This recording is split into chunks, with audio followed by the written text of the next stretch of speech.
तो अब की बार किसका बंगाल जारी, हमारी खास पेशकश। इस बीच आपको बता दें, देश भर में कोरोना से हाहाकार मचा हुआ है। कहीं ऑक्सीजन की कमी है भयंकर, कहीं बेड की किल्लत से लोग परेशान हैं और कोरोना के केस भी आज 3 लाख पार करने के आसार हैं।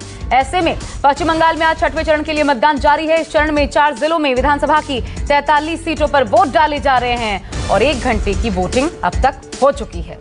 और इन 43 सीटों में से 9 सीटें उत्तर दिनाजपुर, 8 पूर्व वर्धमान, 9 नादिया और 17 सीटें नॉर्थ 24 परगना की हैं। 6वें चरण में 27 महिलाओं सहित 306 उम्मीदवार मैदान में हैं। हमने आपको शुरुआत में ही कहा कि इलेक्शन एक बड़ी खबर है, लेकिन जो दूसरी बड़ी खबर है देश भर के लिए वो है कोरोना। आपने देखा थोड़ी देर पहले दिल्ली में कांग्रेस के वरिष्ठ नेता AK वालिया जी का निधन हो गया है। दिल्ली शोक में है और ऐसे ही तमाम मामले सामने निकल कर आ रहे हैं। मौत का आंकड़ा भी लगातार बढ़ता जा रहा है। इसीलिए दिल्ली, मुंबई, बंगाल और तमाम राज्यों में कोरोना का क्या है हाल इलेक्शन के साथ साथ, उस पर हमारी पैनी नजर है और हर अपडेट आप तक पहुंचा रहे हैं। क्योंकि ये चिंता की बात है कि किसी भी वक्त 3 लाख का आंकड़ा कोरोना की वजह से, कोरोना के आंकड़े 3 लाख को पार कर सकते हैं। 3 तस्वीर इस वक्त आपकी टीवी स्क्रीन पर। अस्पतालों का हाल जरा देख लीजिए, जगह नहीं है, ऑक्सीजन की कमी हो रही है। कोर्ट को सुनवाई करनी पड़ी और सरकार को कहना पड़ा चुराइए, कुछ भी कीजिए, लेकिन ऑक्सीजन का इंतजाम कीजिए।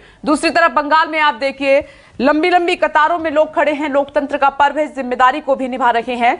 लेकिन तमाम लोगों से न्यूज़ 24 अपील करता है, प्लीज आप अपनी जान का, अपनी सेहत का पहले ख्याल रखिए। जान है तो जहान है और इसीलिए ये पहला दायित्व है वोट से पहले कि आप प्रॉपर मास्क लगाएं, सोशल डिस्टेंसिंग का पालन करें, हैंड सैनिटाइज करें और उसके बाद अपना मतदान करें। और खाने पीने का तो विशेष तौर पर आपको बहुत ध्यान रखना है। डॉक्टर ने कहा है कि इम्यून सिस्टम को आपको इंक्रीज करना है तो डाइट आपको अच्छी लेनी होगी, क्योंकि चारों तरफ से जिस तरीके से मामले बढ़ रहे हैं कोरोना के और मौत का आंकड़ा बढ़ रहा है और उसमें एक्टिव केसेस की संख्या, बहुत बड़ी चिंता है ये सभी के लिए। आपको संभलना होगा।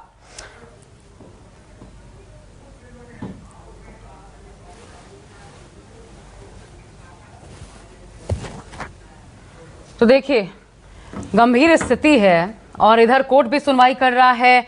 इधर आप स्थिति का अंदाजा इस बात से लगा सकते हैं कि कोर्ट में जब सुनवाई चल रही थी तो फटकार केंद्र को लगी कि कुछ भी करिए, किसी भी कीमत पर ऑक्सीजन सप्लाई बाधित नहीं होनी चाहिए।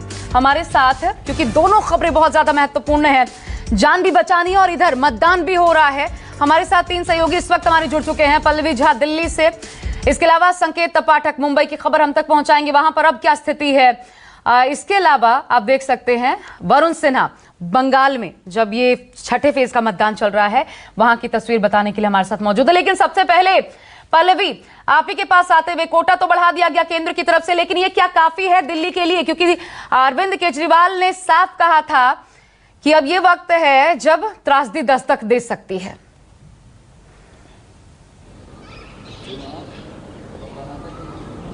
देखिए, बिल्कुल जिस तरीके से सिचुएशन हर पल बदल रहा है और तस्वीर इतनी भयावह होती जा रही है, जाहिर तौर पर दिल्ली की जो इस वक्त हालात है वो उसी तरफ इशारा कर रही है।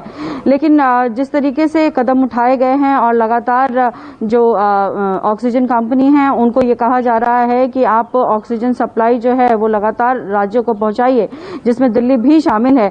लेकिन हमने कल देखा कि कुछ अस्पतालों के हालात काफी ज्यादा खराब थे, कुछ घंटों के ही ऑक्सीजन बचे हुए थे। और आज भी कई अस्पतालों से ऐसी खबर आई है, जैसे सेंट स्टीफन से खबर आई है। आपको बता दें, चानन देवी अस्पताल में भी ये कहा जा रहा है कि ऑक्सीजन नहीं है।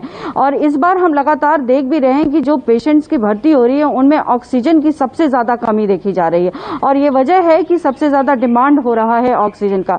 लेकिन जाहिर तौर पर प्रश्न बहुत बड़ा है, क्योंकि हर राज्य को जरूरत पड़ रही है और बहुत तेजी से जरूरत पड़ रही है, तो हर जगह आपूर्ति करना किस तरीके से राज्य सरकार पहुंचाएगी, कैसे करेगी, एक बहुत बड़ा प्रश्न है। क्योंकि देखिए, एक यहाँ पर मैं उदाहरण भी देना चाहूंगी कि कल सेंट स्टीफन ने दोपहर के वक्त में जब बात की थी कंपनी फरीदाबाद में है लिंडे कंपनी, उनसे कहा तो उन्होंने कहा कि देखिए हम आ रहे हैं लेकिन कुछ ही देर बाद उन्होंने कहा कि हम असमर्थ हैं क्योंकि हमारे फैक्ट्री को सील कर दिया गया है। तो इस तरीके की कई चुनौतियां हैं जिसको लेकर बहुत सारी दिक्कतें सामने आ रही हैं और इसीलिए राज्य सरकार जो है लगातार केंद्र सरकार पर दबाव बना रही है कि आप हमें ऑक्सीजन ऑक्सीजन पहुंचाइए, वरना लोगों को जो सही समय पर उपचार मिलना चाहिए वो नहीं अभी भी बताइए, दिल्ली में डिमांड और सप्लाई में कितना अंतर है? पहले दवाई को लेकर थी ही, देखिए डिमांड और सप्लाई में अभी भी भारी कमी है। ऐसा नहीं कह सकते हैं कि डिमांड और सप्लाई में आप कुछ ही जो है एक तरीके से कहें तो जो एक सीमा है वो बहुत कम हो गई है, ऐसा नहीं है। अभी भी कई ऐसे अस्पताल हैं और जाने माने अस्पताल हैं जहां पर कुछ घंटों के ही ऑक्सीजन बचे हुए हैं और लगातार वो कंपनी से संपर्क में है, लगातार वो राज्य सरकार से भी संपर्क में है।